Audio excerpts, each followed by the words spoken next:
Why you're still broke. You know that feeling? That knot of dread in your stomach right before you open your banking app. You work so hard, you play by the rules. But when you finally get the courage to look at your balance, the only thought that echoes in your head is, how? How is it all gone again? It's a soul-crushing hamster wheel. The stress about money is so intense you just want to bury your head in the sand, but ignoring it only makes it worse. It leads to more anxiety, more sleepless nights, and, let's be honest, a few more of those 2 a.m. add-to-cart moments that offer a temporary escape. What if I told you that feeling of being trapped isn't your fault? It's a vicious cycle where your deepest anxieties and your daily habits are locked in a toxic embrace.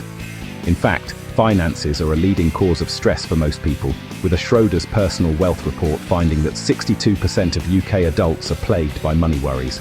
This isn't just a you problem. It's a proven phenomenon where constant financial pressure literally fogs up your brain, making it almost impossible to make smart choices. In this video, we're going to expose that cycle for what it is, and I'll give you 3 surprisingly simple steps to finally break free. Section 1. The vicious cycle, why you feel trapped. Before you can escape the trap, you have to understand how it was built, and I need you to hear this. You are not lazy, and you are not bad with money. Recent data from the Office for National Statistics revealed that about a quarter of UK adults couldn't afford a surprise £850 expense. That means millions of people are living with a constant, low-grade panic, just one emergency vet bill or car repair away from disaster. This is the fuel for the cycle from hell, which has 2 parts that feed each other in an endless loop: the psychological and the practical. First, the psychological part. Money stress is a beast. When you're constantly worried about making rent or paying off debt, your brain enters what psychologists call a scarcity mindset.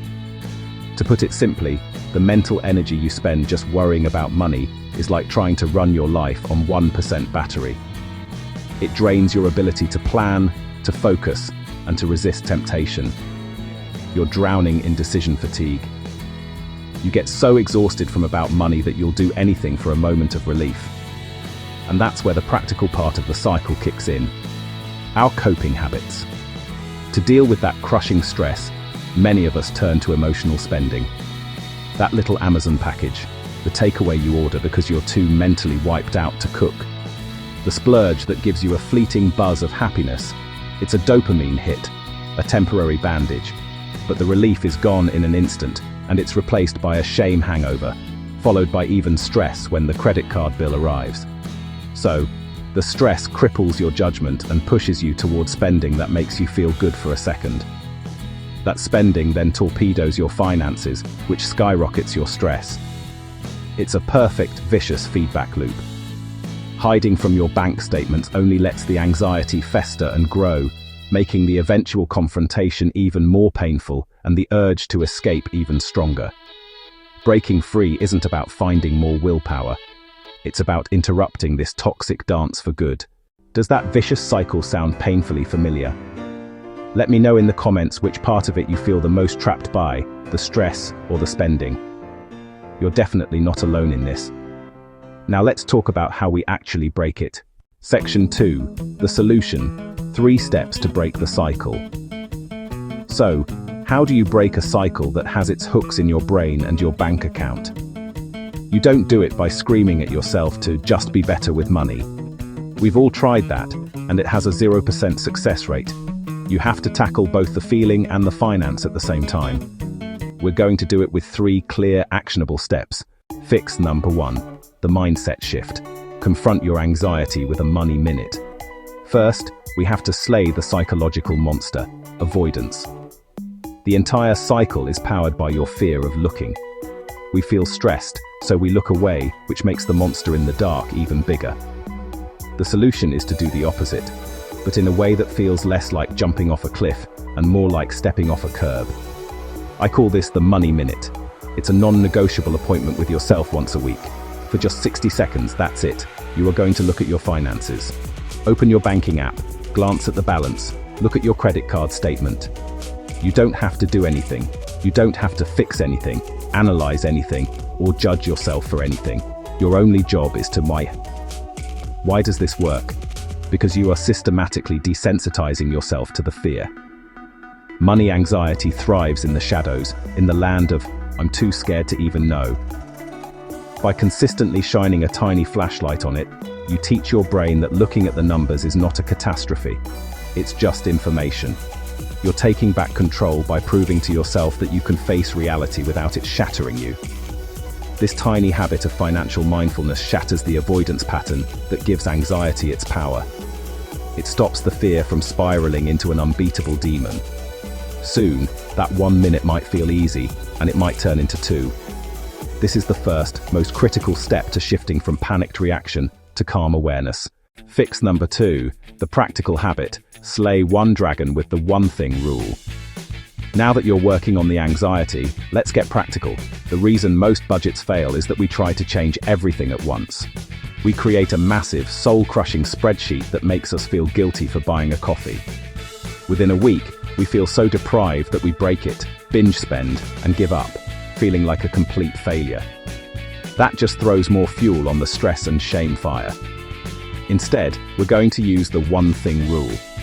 Forget a total budget overhaul. Your only job is to find and eliminate recurring, non-essential expense. Just one. Scroll through last month's bank statement. Find that one thing. Maybe it's the daily £4 latte. Maybe it's the 3 streaming subscriptions when you only really watch one.